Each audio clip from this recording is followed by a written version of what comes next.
one last thing about the day that my mother and Dad brought Ann back to the monastery to thank him and thank God for what had happened, because they were just elated.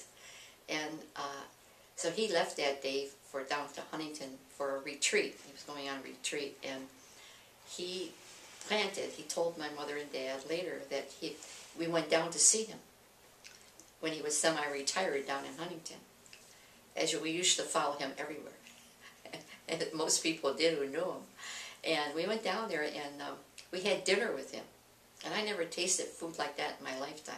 But most of it at that point, it was being grown on their own property there. But so he took us outside, and he wanted us to see these trees.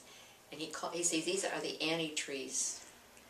When you came back from the doctor's office, I went on retreat that day, and I came down here and I planted these trees in thanking God for what he did for Annie. So he used to call them the Annie trees. It looked to me like, if I can recall, is where we were eating.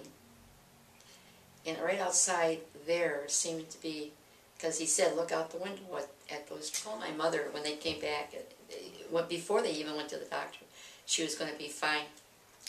And she would have children of her own. She would stand tall. Pardon? And she would stand tall. And as I said before, he always took great delight in watching her walk up and down as I sat on his lap.